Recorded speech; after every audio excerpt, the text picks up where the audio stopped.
بسم أبين والدين منفس قدسين حدا أملاخ أمين أمان بأمان فقرات حواتين حاتين زيابير آب أبونا زيابير ويل تسفانا زيابير منفس قدس قداسينا سلزخونا نمسكنو فقرات حواتين حاتين أبزينا إلومي عرب سقلت نبابات كهد إلى خنبوبولكمي ناستنتنونا انتخوخوننا صلوتاوي نباب نايك تقدس مصحف قداماي نباب كاب تنبيت إساياس كاب معرف 52 كاب فقدي 13 رابعي مزمور باريا እግዚአብሔር ከምዚ ይብል ኣሎ እነሆ ባሪያይ ዝገብሮ ዘበለ ክሰልጦ እዩ ክኸብር ልዕል ክብል ኣዝዩን ክብል እዩ ገጹ ሓለፋ ካልኦት ሰባት ዝተቐበአ መልክዑ ድማ ካብ ካልኦት ደቂ ሰብ ዝኸበረ ስለ ዝነበረ ብዙሓት ብስራእይዎ ተገረሙ ከምኡ ኸኣ ንብዙሓት ኣሕዛብ ምእንቲ ከንጽሖም ክነጽገሎም እዩ ነገስታት እውን ተዘንቲሎም ዘይፈልጥ ስለ ዝረአዩ ሰሚዖምዎ ዘይፈልጡ ስለ ዘስተውዓሉ ዝብልዎ ጠፊዎም ኣብ ቂድሚኡ ኣፎም ክሕዙ እዮም እቶም ህዝቢ ከምዚ ኢሎም መለሱ ነዚ ምስክርና መን ኣመኖ ኣብዚ ነገር እዚ ኸ ሓይሊ ቅልጽም እግዚአብሔር ከም ዘሎ ንመን ተጋህደሉ ባሪያው ከም ጨንፈርን ከም ትኻብ ንቁጽ ምድሪ ዝወፅእ ሱርን ክጭብጭብ ፍቓድ እግዚአብሔር ነበረ መልክዕን ውቃበን ኣይነበሮን ምስራናዮ ዘብህገና ትርኢት ኣይነበሮን ንዑቕን ብሰብ ድርቡይን ነበረ በዓል ስቃይ ብሕማም ልዱይ ከምቲ ኣብ ቂድሚ ገጾም ዝጉልበብ ሰብ ከምቲ ኣብ ቂድሚ ገጾም ዝጉልበብ ሰብ ዝተዋረደ ነበረ ንሕና እውን ገለ እኳ ኣይቈጽርናዮን ብሓቂ ንሱ ንሕማምና ጾሮ ንስቃይና ኸኣ ኣብ ነፍሱ ጸዓኖ ንሕና ግና ብእግዚአብሔር ከም ዝተወቕዐን ከም ዝተቐስፈን ከም ዝተዋረደን ጌርና ቈጽርናዮ ንሱ ግና ብሰሪ ገበና ቆሰለ ብሰሪ ኣበሳና ድማ ተኸትከተ ንሕና ሰላም ምእንቲ ክንረክብ መቕጻዕቲ ናብኡ ወረደ ንሕና እውን ብስምብራቱ ሓዌና ኩላትና ከም ዝተባረረ ኣባጊዕ ነበርና ነፍሱ ወከፍና ናብ መገዱ ዘንበለ እግዚአብሔር ከኣ ኣበሳ ኩላትና ኣብኡ ኣውደቆ መከራ ጸገበ ግና ኸርእሱ ኣዋሪዱ ብትሕትና ተቐበሎ ኣፉ እውን ኣይከፈተን ከምቲ ናብ ምሕረዲ ዝሽብሸብ ዝኽብከብ ገንሸል ከምቲ ኣብ ቂድሚ መቐዝታ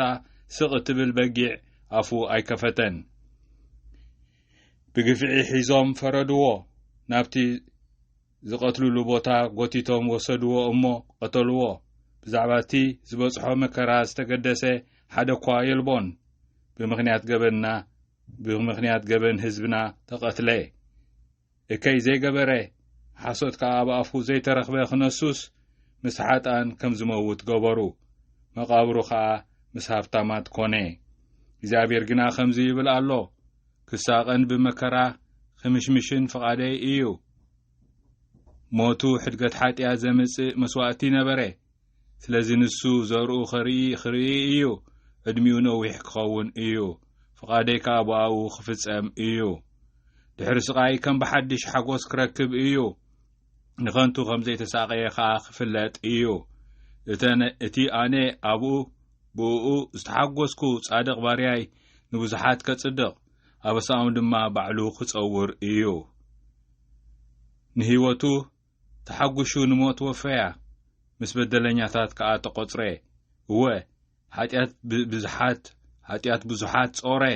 ኃጢአቶም ምእንቲ ክሕደገሎም ከዓ ምእንቲ በደለኛታት ለመነ ስለዚ ግዲኡ ምስ ዓበይቲ ክማቐሎ እዩ ምርኮኡ እውን ምስ ሓያላት ክምቀል እዩ ካብ መዝሙር 31 ኣብ እግዚአብሔር ምውካል ኦ እግዚአብሔር ኣባኻ እውከል ኣለኹ ኣይተሕፍረኒ ንስኻ ጻድቕ ኣምላኽ ኢኻ እሞ እጽሊ ኣለኹ ኣድሕነኒ ጽኒኢልካ ስምዓኒ ሕጂ ኣድሕነኒ ዝዕቀበሉ ጽኑዕ ከውሒ ዝድሕነሉ ዕርዲ ኹነኒ እምባይን ዕርደይን ንስኻ ኢኻ እሞ ስለ ስምካ ኢልካ ምርሓኒ ከምኡ እውን ኣሳልየኒ ንስኻ ጸግዐ ኢኻ እሞ ካብቲ ብሕቡእ ዘጻውዱለይ መፈንጠራ ኣውፅኣኒ ኣነ ኣባኻ ምዕቆብ ኣለኹ ኦ እግዚአብሔር ንስኻ እሙን ኣምላኽ ኢኻ እሞ ኣድሕነኒ ነቶም ነማልኽቲ ሓሶት ዘምልኹ ትጸሎም ኢኻ ኣነ ግና ኣባኻ እየ ዝውከል ንመከራይ ርኢኻዮ ንጸባይ እውን ፈሊጥካዮ ኢኻ እሞ ብምሕረትካ ባህ ክብለንን ክሕጐስን እየ ኣቢድ ጸላይ ሕሊፍካ ኣሃብካንን ናብ ዝደለኽዎ ክኸይድ ሓራ ገበርካኒ ወእግዚአብሔር ጸቢቡና ኣሎ እሞ ዓይንተይ ብብኽያት ደኸማ ኣነ እውን ብሓዘን መሃመንኩ ህይወተይ ብጓሂ ዓመታተይ ብህታ ተወደአ ሓይለይ ብኣበሳይ ላሕልሐ ኣዕጽምተይ እውን መሃመነ ኩሎም ጸላእተይ ኣውራ እኳ ጎረባብተይ ንዕቁኒ እቶም ዝፈልጡኒ ይጽየፉኒ ኣብ ኣደባባይ ዝረአዩኒ ኻባይ ሃድሙ ከም ሙት ኩሉ ሰብ ረስዓኒ ከም ስቡር ኣቕሓ ኸኣ ተደርበኹ ብዙሓት ጸላእቲ ሓምዩኒ ኣለዉ ስምባር ድማ ይኸበኒ ክጐድኡኒ ተማኸሩ ብቐትሉኒ ውዲት ገበሩለይ ኣነ ግና እግዚኣብሔር ኣባኻ እውከል ኣለኹ ኣምላኸይ ንስኻ ኢኻ ህይወተይ ኣብ ኢድካ እዩ ካብ ጸላእተይ ኣናግፈኒ ካብ ሰጎግተይ ኣድሕነኒ ንዓይኒ ባርያኻ ብለውሃትካ ጠምተኒ ብምሕረትካ ኸኣ ኣድሕነኒ ወእግዚአብሔር ናባኻ ተማህሊለ ኣለኹ እሞ ኣይተሕፍረኒ ክፉኣት ሰባት ይዋረዱ ኣብ መቓብር ወሪዶም ድማ ስቕ ይበሉ እወ ነቶም ንጻድቕ ብትዕቢትን ንዕቀትን ደፊሮም ዝዛረብዎ ሰብሲ ኣፎም ዕበሶም ነቶም ዘኽቡርኻ ብለውሃትካ ዝዓቖርካሎም ሰናይ ነገር ኣዝዩ ዓብዪ እዩ ነቶም ኣባኻ ዝምሕፀኑ ብዓብዪ ለውሃትካ ከም እትሕልዎም ኩሉ ሰብ ይፈልጥ እዩ ምስኦም ብምህላውካ ካብ ውዲት ሰብ ትኸውሎም ካብቶም ዝጸርፍዎም ጸላእቶም ድማ ኣብ ድንኳንካ ትሓቦም ጸላእተይ ከቢቦም ከጻውቡለይ ከለዉ ምሕረት ገይሩለይ እዩ እሞ እግዚኣብሔር ይመስገን ኣነስ እግዚኣብሔር ካብ ገጹ ሰጊጉኒ እዩ ኢለ ስለ ዝሓሰብኩ ሰንበድኩ ናብኡ ምስ ኣወኹ ግና ንድምፂ ጸሎተይ ሰምዖ ኣቱም ቅዱሳኑ ኩልኻትኩም ንእግዚኣብሔር ኣፍቅርዎ እግዚኣብሔር ንእሙናት ይሕልዎም እዩ ንዕቡያት ግና ከምቲ ዝግብኦም ገይሩ ይቐጽዖም ኣቱም ብእግዚኣብሔር ተስፋ ትገብሩ ኩልኹም በርትዑ ልብኹም እውን ይጽናዕ ካልኣይ ንባብ ካብ መልእኽቲ ናብ ዕብራውያን ካብ ምዕራፍ 4 ካብ ፍቕዲ 14 እምበኣር ንሰማይ ዝዓረገ ዓብዪ ሊቀ ካህናት ኢየሱስ ወዲ ኣምላኽ ካብ ዝህልወና ኣብ እምነትና ንጽናዕ ኣሕዋተይን ሓተይን እምበኣር ንሰማያት ዝዓረገ ዓብዪ ሊቀ ካህናት ኢየሱስ ወዲ ኣምላኽ ካብ ዝህልወና ኣብ እምነትና ንጽናዕ ከመይ ከም ዝኸማና ብኹሉ ተፈተነ ግናኸ ሓጢኣት ኣይገበረን ስለዚ ብድኻምና ክድንግጸልና ዘይኽእል ሊቀ ካህናት ኣይኮነን እምበኣር ምሕረት ምእንቲ ክንቅበል ብግዜ ጸበባን ንረድኤትና ዝኸውን ጸጋ ክንረክብ ብትብዓት ናብቲ ጸጋ እንረኽበሉ ዙፋን ኣምላኽ ንቕረብ ኢየሱስ ኣብዛ ምድሪ እዚኣ ኸሎ ናብቲ ካብ ሞት ከድሕኖ ዝኽእል ብብርቱዕ ገዓርን ንብዓትን ጸሎትን ምህለላን ኣቕረበ ንኣምላኽ ዝእዘዝ ስለ ዝነበረ ኸኣ ተሰምዐ ወዲ ኣምላኽ እኳ እንተኾነ በቲ ዝተቐበሎ ስቓይ እዙዝ ምዃን ተማህረ ዕዩኡ ምስ ፈጸመ ድማ ነቶም ዝእዘዝዎ ዘበሉ ኩላቶም ናይ ዘላለም ድሕነት ምኽንያት ኮኖም ናይ ሎሚ ወንጌል ካብ ወንጌል ዮሐንስ ካብ ምዕራፍ 18 ኢየሱስ እዚ ምስ በለ ምስ ደቂ መዛሙርቱ ንሩባ ቄድሮን ሰጊሩ ናብታ ኣታኽልቲ ዘለዋ ቦታ ኸደ ምስቶም ደቂ መዛሙርቱ ናብ ኣተወ ኢየሱስ ደቂ መዛሙርቱን ኣብታ ቦታ ብዙሕ ግዜ ይእከቡ ስለ ዝነበሩ እቲ ኣሕሊፉ ዝህቦ ይሁዳ ኸኣ ነታ ቦታ ይፈልጣ ነበረ ስለዚ ይሁዳ ነቶም ጭፍራ ወታደራትን ንገለ ገላው ሊቀ ካህናትን ፈሪሳውያንን መሪሑ ፋኑሳትን ዝነድድ ሽግን ኣጽዋርን ሒዙ ናብኡ መጸ ሽዑ ኢየሱስ ነቲ ኩሉ ዝመጾ ዘሎ ነገራት ፈሊጡ ወፀ እሞ ንመን ትደልዩ ኣለኹም በሎም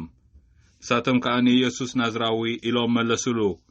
ኢየሱስ ድማ ኣነ እየ በሎም እቲ ዘትሕዞ ይሁዳ ድማ ምሳታቶም ደው ኢሉ ነበረ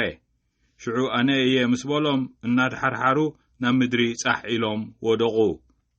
ከም ብሓድሽ ድማ ንመን ትደልዩ ኣለኹም ኢሉ ሓተቶም ንሳቶም ከዓ ንኢየሱስ ናዝራዊ በልዎ ኢየሱስ ከዓ ኣነ እየ ዶ ኣይብለኩም ኣየለኹን እምበኣር ንዓይ ካብ ደለኹም ነዚኣቶም ይኺዱ ሕደግዎም ኢሉ መለሰሎም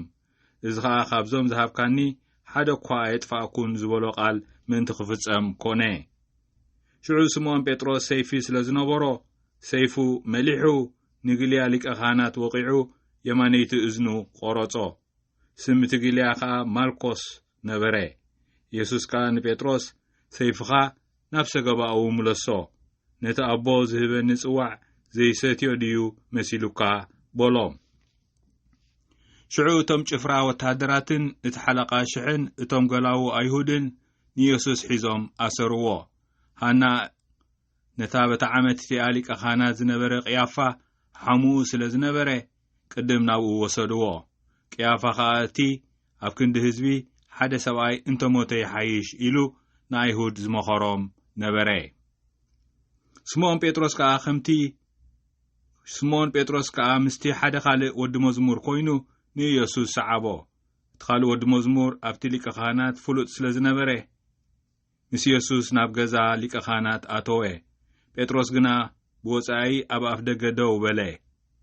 እቲ ኣብ ሊቀ ካህናት ፍሉጥ ዝነበረ ካልእ ወዲ መዝሙር ከዓ ወፀ እሞ ነቲ ሓላዊት ማዕጾ ነጊሩ ንጴጥሮስ እእተዎ። ሽዑታ ማዕጾ ትሕሉ ገረድ ንጴጥሮስ ንስኻ እውን ዶ ካብ ደቂ መዛሙርቲ እዚ ሰብኣይ እዚ ኢኻ በለቶ። ንሱ ግና ኣይኮንኩን በለ። ቁሪ ስለ ዝነበረ እቶም ገላውን ኣገልገልትን ሓዊ ኣጉሂሮም ደው ኢሎም ይስሕኑ ነበሩ። ጴጥሮስ እውን ምሳታቶም ደው ኢሉ ይስሕን ነበረ። ሽዑ እቲ ሊቀ ካህናት ንኢየሱስ ብዛዕባ ደቂ መዛሙርቱን ትምህርቱን ሓተቶ። ኢየሱስ ከዓ ከምዚ ኢሉ መለሰ፣ ኣነ ንዓለም ብጉህዶ እየ ዝተዛረብክዋ። ኩሉ ሰዕ እውን ኣብቲ ኣይሁድ ዝእከብሉ ዘበለ ኣብ ቤት ጸሎት ኣይሁድን ቤተ መቕደስን እምህር ነበርኩ። ብሕቡእ ዝተዛረብክዎ ሓንቲ እኳ የብለይን። ንምንታይ ንዓይ ትሓተና ኣለኻ? ነቶም ዘረባይ ዝሰምዑ ዝነበሩ ሕተቶም እኖ ንሳቶም ነቲ ኣነ ዝተዛረብክዎ ይፈልጥዎ እዮም። እዚ ምስ በለ ሓደ ካብቶም ገላዉ ኣብኡ ቀይሙ ዝነበረ ንሊቀ ካህናት ከምዚ ኢልካ ክትምልሰሉ ኢሉ ንኢየሱስ ገጹ ጸፍዖ። ኢየሱስ ከዓ ክፉእ ተዛሪበ እንተኾይነ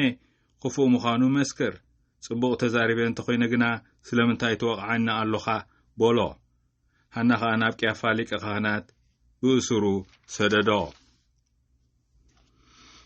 ስምዖን ጴጥሮስ ከዓ ደው ኢሉ ሓዊ ይስሕን ነበረ። ስለዚ ንስኻ ደኣ ካብቶም ደቂ መዛሙርቲ ኢየሱስ ዶ ኮይንካ በልዎ። ንሱ ግና ኣይኮንኩን ኢሉ ክሓደ። ሓደ ካብቶም ገላዊ ሊቀ ካህናት ነቲ ጴጥሮስ እዝኑ ዝቆረጾስ ዘመዱ ዝኾነ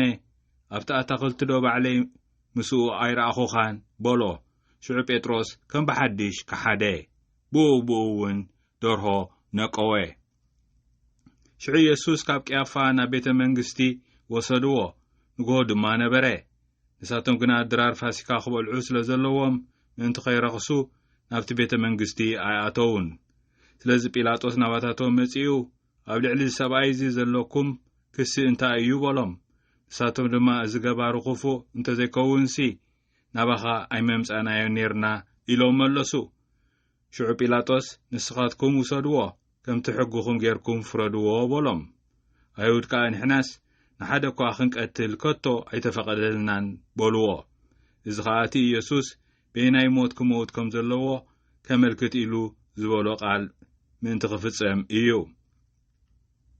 ጲላጦስ ከም ብሓድሽ ናብ ቤተ መንግስቲ ኣተወ። ንኢየሱስ ጸዊዑ ከዓ ንስኻ ዶ ንጉስ ኣይሁድ ኢኻ በሎ። ኢየሱስ ድማ እዚ ትዛረቦ ዘለኻ ካብ ባዕልኻ ዲኻ ትዛረቦ ዘለኻ ወይስ ብዛዕባይ ካልኦት ነጊሮምኻ እዮም ኢሉ መለሰሉ። ጲላጦስ ከዓ ኣነ እሞ ኣይሁዳዊ ዶ ኮይነ ህዝብኻን ሊቀ ካህናትን እዮም ናባይ ዘምጽኡኻ፣ እንታይ ጌርካ ኢኻ ኢሉ ሓተቶ። ኢየሱስ ከዓ መንግስተይ ካብዛ ዓለም እዚኣ ኣይኮነትን። መንግስተይ ካብዛ ዓለም እዚኣ እንተትኸውንሲ ብኣይሁድ ከይተሓዝ ገላውየይ ምተዋግኡለይ ነይሮም። ሕጂ ግና መንግስተይ ካብዛ ዓለም እዚኣ ኣይኮነትን ኢሉ መለሰ። ጲላጦስ ድማ እምበኣርከስ ንስኻ ንጉስ ኢኻ በሎ። ኢየሱስ ከዓ ንጉስ ምዃነይ ንስኻ እኳ ትብል ኣለኻ። ኣነ ንሓቂ ክምስክር እየ ዝተወለድኩ፣ ምንቲ እውን እየ ናብ ዓለም ዝመጻእኩ። ወገን ሓቂ ዘበለ ኩሉ ከዓ ድምፀይ ይሰምዕ እዩ ኢሉ መለሰሉ። ጲላጦስ ከዓ ሓቂኸ እንታይ እዩ በሎ። እዚ ኢሉ ከዓ ከም ብሓድሽ ናብ ኣይሁድ ወፂኡ أنس حنت بدل أقوى أيرخب كلن انتخون نأخذكم بفاسكا حدا أسور كفتحالكم لماد ألوكم بأرسي نزي نقوس أيهود كفتحالكم دو تلليئكم بولم شو نساتهم كم بحدش نباربان دا امبر نزيس عندلن اندابولو چقدرو باربانگنا كتاري إيو زنبره بدحرزي بيلاطوس نيسوس وسيدو غرفو እቶም ወታደራት ከዓ ኣኽሊል እሾኽ ተኒጎም ኣብ ርእሱ ደፍኡሉ ቀይሕ ባርኖስ እውን ከደንዎ መመጺኦም ከዓ ኦ ንጉስ ኣይሁድ ሰላም ንዓኻ እናበሉ ገጹ ይጸፍዕዎ ነበሩ ጲላጦስ ከም በሓድሽ ናብ ደገ ወፂኡ እሰብኣይ እዚ ሓንቲ በደል እኳ ከም ዘይረኸብ ኩሉ ክትፈልጡ እንሆ ናብ ወጻኢ ኣውፅኣልኩም ኣለኹ በሎም ሽዑ ኢየሱስ ኣኽሊል እሾኽ ደፊኡ ቀይሕ ባርኖስ ተኸዲኑ ናብ ደገ ወፀ ጲላጦስ ድማ እንሆ እቲ ሰብኣይ በሎም ሊቀ ካህናትን እቶም ጓላውኡን ምስ ረኣይዎ ከዓ ስቆሎ እናበሉ ጨርሑ ጲላጦስ ከዓ ባዕላትኩም ደኣ ወሲድኩም ስቆልዎ እምበር ኣነ ሓንቲ በደል እኳ ኣይረኸብኩሉን በሎም ኣይሁድ ድማ ንሕና ሕጊ ኣሎና ከም ሕግና ከዓ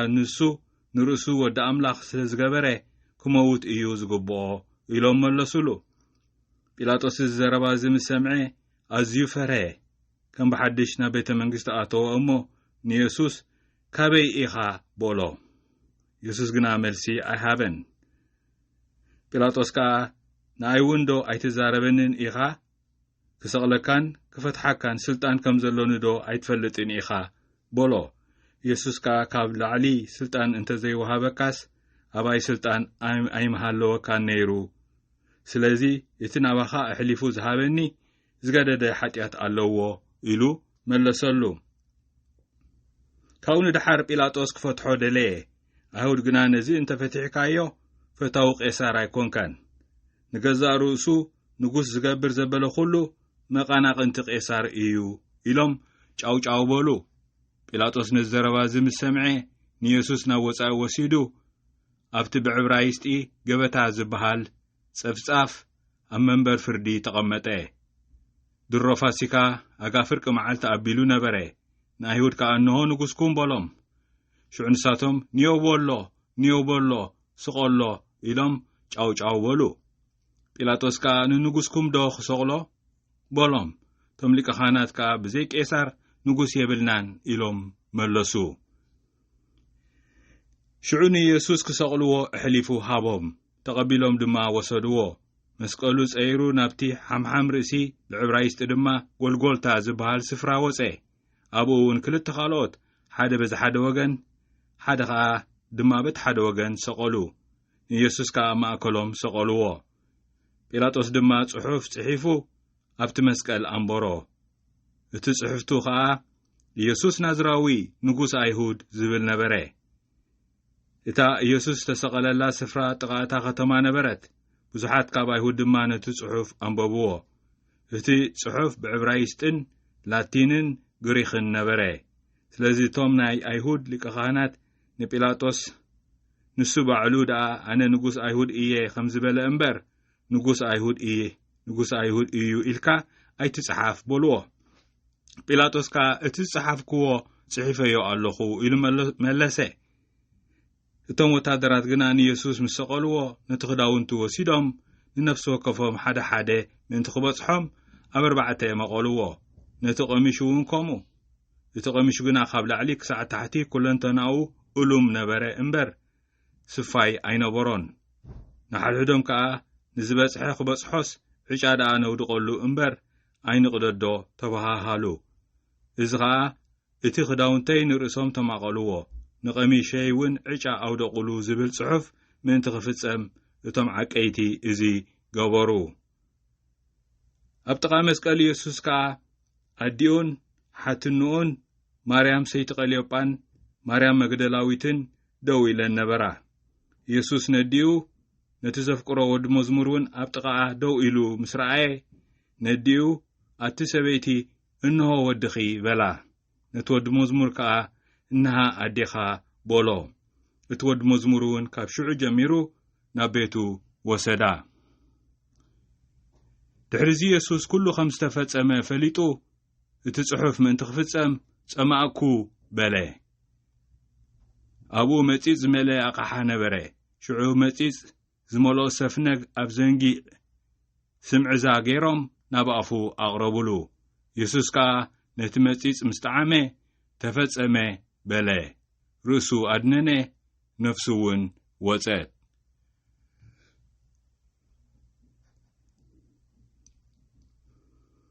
ስለዚ ድሮ ሰንበት ስለ ዝነበረ እታ ሰንበት እቲኣ ክብርቲ በዓል ዓመት ስለ ዝነበረት እቲ ሬሳታት ኣብ መስቀል ምእንቲ ከይሓድር መሓኹልቶም ሰሰቢሮም ከውርድዎም መራሕቲ ኣይሁድ ንጲላጦስ ለመንዎ ሽዑሶም ወታደራት መጺኦም መሓኹልቲ እቲ ቀዳማይን ናይቲ ምስኡ ዝተሰቕለ ካልኣይን ሰበሩ ናብ ኢየሱስ ምስ መጹ ግና ድሮ ከም ዝሞተ ርእዮም መሓኹልቱ ኣይሰበርዎን ሓደ ካብቶም ወታደራት ግና ጎድኑ ብኹናት ወግኦ ብኡኡ ከዓ ደምን ማይን ወፀ እቲ ነዚ ዝረኣየ መስከረ እቲ ምስክሩ ከዓ ሓቂ እዩ ንስኻትኩም ምእንቲ ክትኣምኑ ድማ ንሱ ሓቂ ከም ዝመስከረ ይፈልጥ እዩ እዚ ዝኾነ ከዓ እቲ ካብኡ ሓደ ዓጽሚ እኳ ኣይክሰብሩን እዮም ዝብል ጽሑፍ ምእንቲ ክፍጸም እዩ ካልእ ጽሑፍ እውን እቶም ዝወግዎ ክርእይዎ እዮም ዝብል ኣሎ ድሕሪዚ ዮሴፍ በዓል ኣርማትያስ እቲ ነቶም መራሕቲ ኣይሁድ ስለ ዝፈርሐ ብሕቡእ ወዲ መዝሙር ኢየሱስ ዝነበረ ስጋ ኢየሱስ ክወስድ ንጲላጦስ ለመኖ ጲላጦስ ከዓ ፈቐደሉ ስለዚ ኸይዱ ንስጋ ኢየሱስ ወሰዶ እቲ ቅድም ብለይቲ ናብ ኢየሱስ መጺኡ ዝነበረ ኒቆዲሞስ እውን 31 ኪሎግራም ኣቢሉ ዝኸውን ከርበ ምስ ዓልወ ዝተሓወሰ ሒዙ መጸ ንስጋ ኢየሱስ ወሲዶም ከዓ ከምቲ ልማድ ኣይሁድ ምሽቶ ብሓድሽ ዓለባ ገይሮም ገነዝዎ ኣብታ ዝተሰቐለላ ስፍራ ድማ ኣታኽልቲ ነበረ ኣብታ ኣታኽልቲ ከዓ ሰብ ተቐቢሩሉ ዘይፈልጥ ሓድሽ መቃብር ነበረ